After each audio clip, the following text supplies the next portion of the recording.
السلام علیکم، کیسے ہیں آپ سب لوگ؟ امید ہے آپ سب خیریت سے ہوں گے۔ اس ویڈیو کو دیکھنے اور سننے سے پہلے میری آپ سب سے گزارش ہے کہ ایک بار درود شریف پڑھ لیں۔ آج کی اس ویڈیو میں ہم صبح کے اذکار کے بارے میں پڑھیں گے کہ ان کی کیا فضیلت ہے۔ سبحان اللہ و بحمدہ عداد خلقہ و رضا نفسہ و زینت عرشہ و مداد کلماتہ۔ پاک ہے اللہ اور اسی کی تعریف ہے، اس کی مخلوق کی تعداد کے برابر، اس کی ذات کی رضا کے برابر، اس کے عرش کے وزن اور اس کے کلمات کی سیاہی کے برابر۔ ان کلمات کو نماز فجر کے بعد 3 دفعہ پڑھنا ہے۔ فضیلت: حضرت جویری رضی اللہ تعالیٰ عنہ سے روایت ہے، جب نبی کریم صلی اللہ علیہ وآلہ وسلم فجر کی نماز کے بعد صبح سویرے ان کے پاس سے نکلے، وہ اپنی نماز کی جگہ پر تھیں۔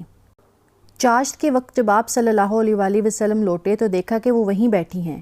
آپ صلی اللہ علیہ وآلہ وسلم نے فرمایا، تم اسی حال میں رہی جب سے میں نے تم کو چھوڑا؟ حضرت جویریہ رضی اللہ تعالیٰ عنہ نے کہا، جی ہاں۔ نبی کریم صلی اللہ علیہ وآلہ وسلم نے فرمایا، میں نے تمہارے بعد 4 کلمے 3 بار کہے ہیں، اگر وہ ان کلمات کے ساتھ تولے جائیں جو آج تم نے اب تک کہے ہیں تو وہی بھاری ہوں گے۔ ذکر نمبر 2، اللہم صلی وسلم علی نبینا محمد۔ ان کلمات کو بھی 3 دفعہ صبح پڑھنا ہے۔ فضائل: رسول پاک صلی اللہ علیہ وآلہ وسلم نے ارشاد فرمایا، جو شخص صبح شام مجھ پر 10 بار درود سلام بھیجے گا، قیامت کے روز میری شفاعت پائے گا۔ ذکر نمبر 3، آیت الکرسی صبح کے وقت 1 دفعہ پڑھنی ہے۔ فضائل: محمد بن ابی بن کعب رضی اللہ تعالیٰ عنہ اپنے باپ سے روایت کرتے ہیں کہ ان کے کھجوروں کے کھلیان تھے تو وہ اس میں کمی دیکھتے، تو ایک رات انہوں نے چور کو پکڑ لیا جو جانور سے مشابہ ایک نوعمر لڑکا تھا۔ انہوں نے اس کو سلام کیا تو اس نے جواب دیا۔ انہوں نے کہا، تم کون ہو، جن یا انسان؟ اس نے کہا، میں جن ہوں۔ انہوں نے کہا، اپنا ہاتھ میری طرف بڑھاؤ، تو اس نے اپنا ہاتھ بڑھایا۔ اس کا ہاتھ کتے کے ہاتھ کی مانند تھا اور اس کے بال کتے کے بال کی مانند تھے۔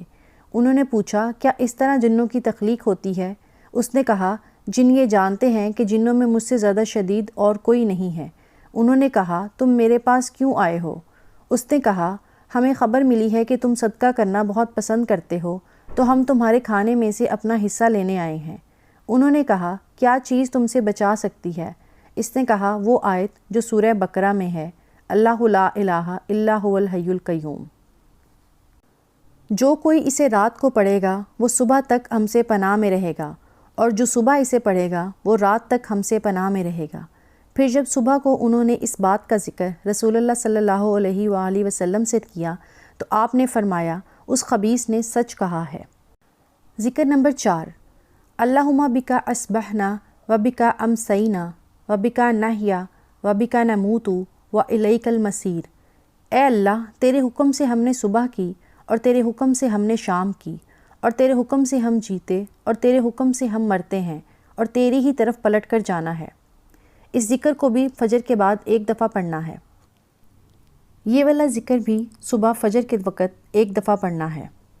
اصبحنا علی فطرت الاسلامی و علی کلمات الاخلاصی و علی دین نبینا محمد صلی اللہ علیہ وسلم و علی ملت ابینا ابراہیم حنیفاً مسلماً وما کانا من المشرکین۔ ہم نے صبح کی فطرت اسلام پر، کلمہ اخلاص پر، اور اپنے نبی حضرت محمد صلی اللہ علیہ وآلہ وسلم کے دین پر، اور اپنے باپ حضرت ابراہیم علیہ السلام کی ملت پر جو یکسو مسلمان تھے اور وہ مشرکوں میں سے نہیں تھے۔ حضرت ابو راشد حبرانی رحمۃ اللہ علیہ سے روایت ہے کہ میں عبداللہ بن عمرو بن عاص رضی اللہ عنہ کے پاس آیا اور ان سے کہا کہ مجھ سے کوئی حدیث بیان کریں جو آپ نے سنی ہو، تو انہوں نے میری طرف ایک لکھا ہوا صحیفہ ڈال دیا اور کہا کہ رسول اللہ صلی اللہ علیہ وآلہ وسلم نے یہ مجھے لکھوایا تھا۔ انہوں نے کہا کہ میں نے اسے دیکھا، اس میں لکھا ہوا تھا کہ ابو بکر صدیق رضی اللہ تعالیٰ عنہ نے عرض کی کہ اے اللہ کے رسول، مجھے کچھ سکھائیے جو میں کہا کروں جب صبح کروں اور شام کروں۔ تو آپ صلی اللہ علیہ وآلہ وسلم نے انہیں فرمایا تھا کہ یہ کلمات کہا کرو۔ ذکر نمبر 6، یہ ذکر بھی آپ نے صبح فجر کی نماز کے بعد 1 دفعہ کرنا ہے۔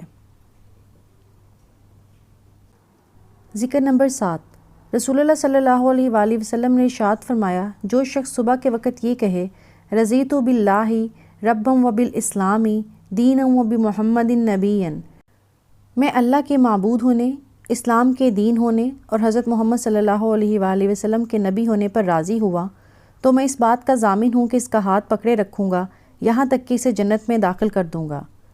اس ذکر کو بھی صبح ایک بار پڑھ لیا کریں۔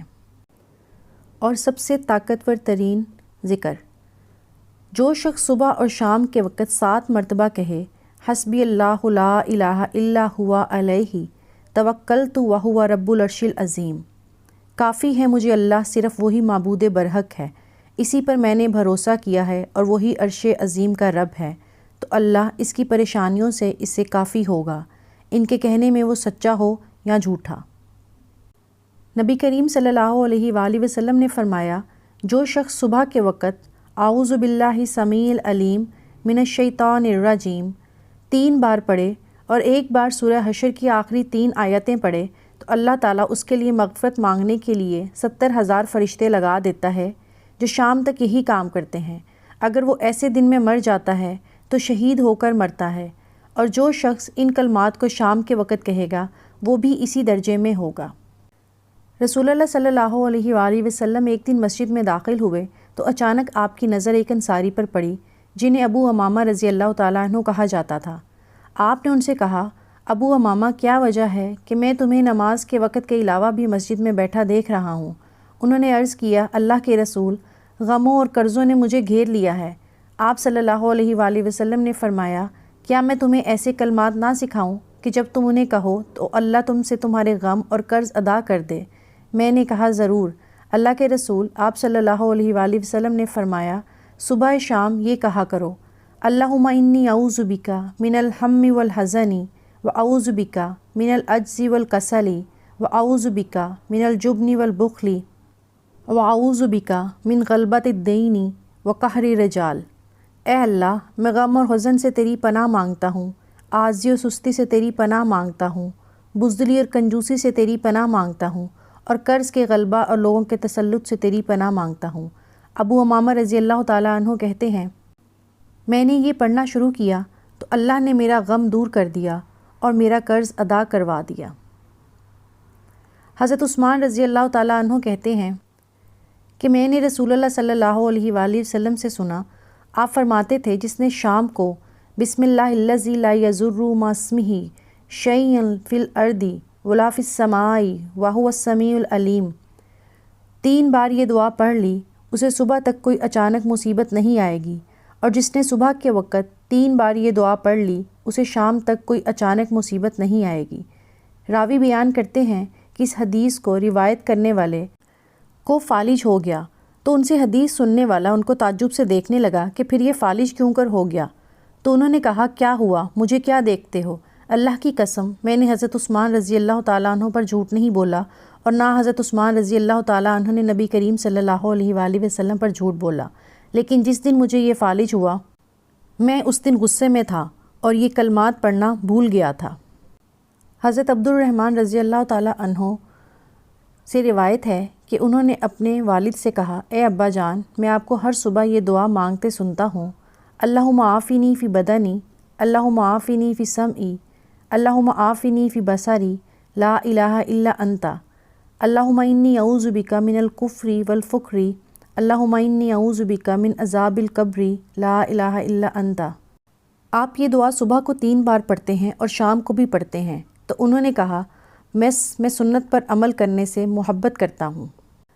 حضرت شداد بن اوس رضی اللہ تعالیٰ عنہ سے روایت ہے کہ نبی کریم صلی اللہ علیہ وآلہ وسلم نے فرمایا، سب سے عمدہ استغفار یہ ہے، اللہم انت ربی لا الہ الا انت خلقتنی وانا عبدک وانا علی عہدک ووعدک ما استطعت اعوذ بک من شر ما صنعت ابوء لک بنعمتک علی وابوء بذنبی فاغفر لی فانہ لا یغفر الذنوب الا انت۔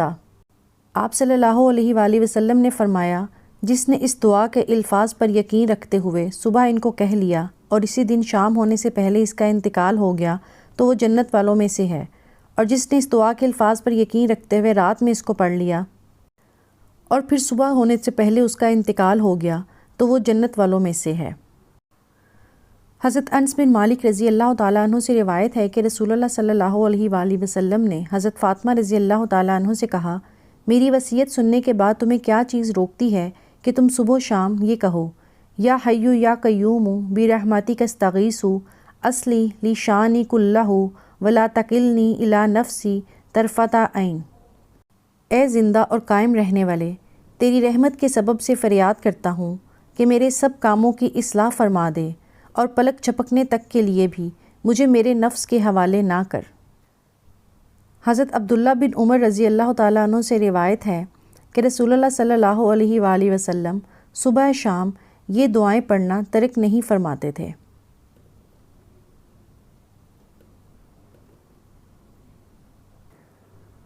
حضرت معاذ بن عبداللہ بن خبیب رضی اللہ تعالیٰ عنہ سے روایت ہے کہ ہم ایک بارش والی اور سخت اندھیری رات میں نکلے، جبکہ ہم رسول اللہ صلی اللہ علیہ وآلہ وسلم کو ڈھونڈ رہے تھے تاکہ وہ ہمیں نماز پڑھائیں۔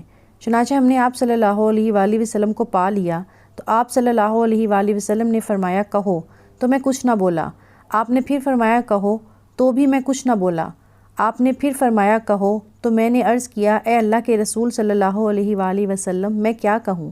تو آپ نے فرمایا کہو، قل هو اللہ احد اللہ الصمد لم یلد ولم یولد ولم یکن لہ کفوا احد، قل اعوذ برب الفلق من شر ما خلق ومن شر غاسق اذا وقب ومن شر النفاثات فی العقد ومن شر حاسد اذا حسد، قل اعوذ برب الناس مالک الناس الہ الناس من شر الوسواس الخناس الذی یوسوس فی صدور الناس من الجنۃ والناس۔ رسول اللہ صلی اللہ علیہ وآلہ وسلم نے ارشاد فرمایا، جو شخص دن بھر میں 100 مرتبہ یہ دعا پڑھے گا، لا الہ الا اللہ وحدہ لا شریک لہ لہ الملک ولہ الحمد وہو علی کل شیء قدیر، تو اسے 10 غلام آزاد کرنے کے برابر ثواب ملے گا، 100 نیکیاں اس کے نامہ اعمال میں لکھی جائیں گی اور 100 برائیاں اس سے مٹا دی جائیں گی۔ اس روز دن بھر یہ دعا شیطان سے اس کی حفاظت کرتی رہے گی تاکہ شام ہو جائے اور کوئی شخص اس سے بہتر عمل لے کر نہ آئے گا مگر جو اس سے بھی زیادہ یہ کلمہ پڑھ لے۔ حضرت ابو موسیٰ اشعری رضی اللہ تعالیٰ عنہ کہتے ہیں کہ ہم بیٹھے ہوئے تھے اور نبی کریم صلی اللہ علیہ وآلہ وسلم آئے، پھر فرمایا، میں نے کوئی صبح ایسی نہیں کی کہ جس میں 100 مرتبہ اللہ سے استغفر اللہ میں اللہ سے بخشش مانگتا ہوں نہ کہا ہو۔ سبحان اللہ و بحمدہ۔ حضرت ابو ہریرہ رضی اللہ تعالیٰ عنہ کہتے ہیں کہ رسول اللہ صلی اللہ علیہ وآلہ وسلم نے ارشاد فرمایا، جو شخص صبح اور شام کے وقت 100 مرتبہ یہ کلمہ کہے، سبحان اللہ و بحمدہ، اللہ پاک ہے اور اسی کی تعریف ہے، تو روز قیامت اس سے افضل عمل کوئی نہ لائے گا مگر وہ شخص جس نے اس جیسے کلمات کہے یا اس سے زیادہ کہے۔ ان کلمات کو پڑھنے میں اگر مجھ سے کوئی زیر زبر پیش کی غلطی ہو گئی ہو تو اللہ تعالیٰ مجھے معاف فرمائے۔ امید ہے میری آج کی یہ ویڈیو آپ سب کو پسند آئی ہوگی۔ اب مجھے اجازت دیجیے، اللہ حافظ، جزاک اللہ خیر۔